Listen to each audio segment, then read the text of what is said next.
Okay, this should be the last video on this unit. This unit is so bulky. I think this is the biggest unit you do all year, and I'm just so tired of these. I think I made 6 like 10-minute videos before this, literally like 60 minutes of video.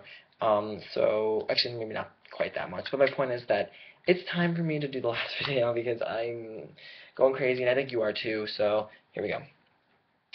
We're going to start off by talking about something called absolute convergence. Now, absolute convergence is when a certain series converges because its absolute value converges. So for example, let's say we have a of n right here.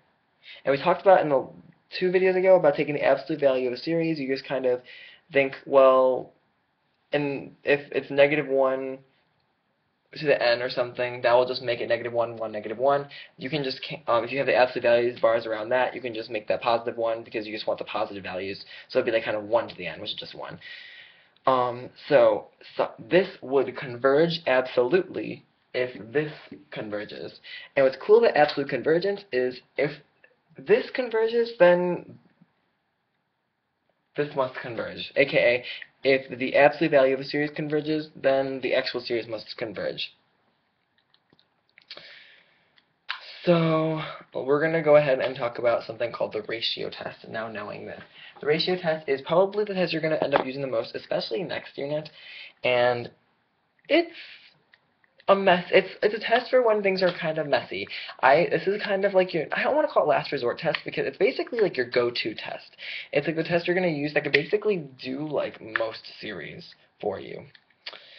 If you ever see a factorial, and I kind of defied this last time when I used the factorial for alternating series. Most of the time, if you ever see a factorial, you're going to do the ratio test. Now, the ratio test, and I hope I can finish this video because my computer is running on reserve battery, basically is saying that right here,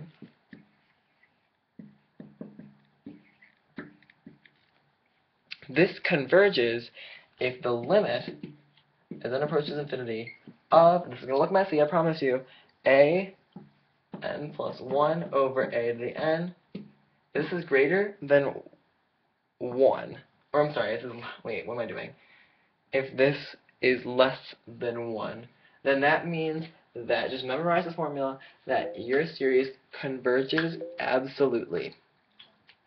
That means that 0, if you get 0 over your limit, that converges absolutely.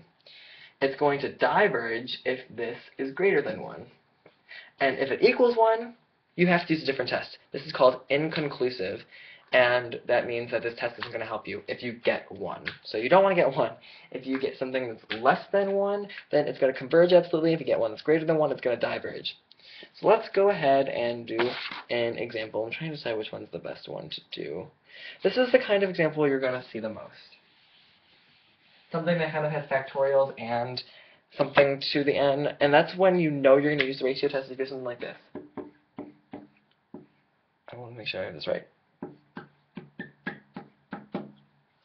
If you have something to the n and also something factorial, then you're definitely going to use the ratio test.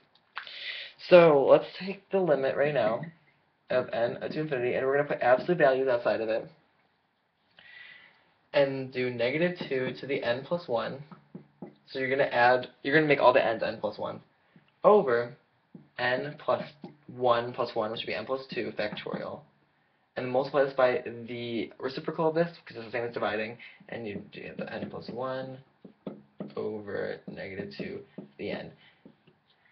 Now, what's cool about factorials is that, because remember, you're multiplying by all the smaller integers, so you can actually say that this is the same thing as n plus 2 times n plus 1 times n minus 1, and stuff like that.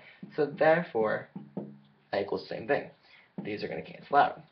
Now, same kind of thing for up here, -2 times -2 to the n, because you're kind of simplifying, and you can cross these out. And so you're going to end up with a -2 over n plus 2.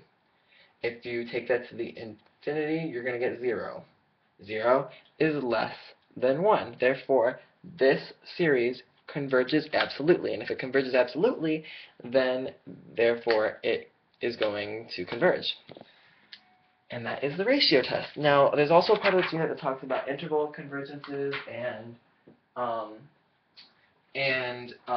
radius of convergence is basically the interval of convergence is when they'll give it to you in terms of an x, and you just have to solve for what x is going to make it converge.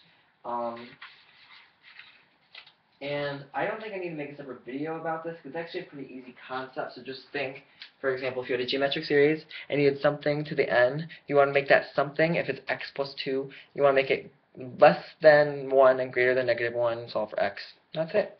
And that is this unit. With ratio tests, you might also need to do that, and in that case, you would get some limit that has an x in it. Then you're going to make that x value less than 1 and, or less than 1 and greater than negative 1, and solve for what x is. Then you're going to need to test your less than, your intervals, and see if it also equals it, or if it's just, this is more going to be next unit, but you might need to know how to do this in this unit too. So just, you need to test by plugging in those numbers and see what you get.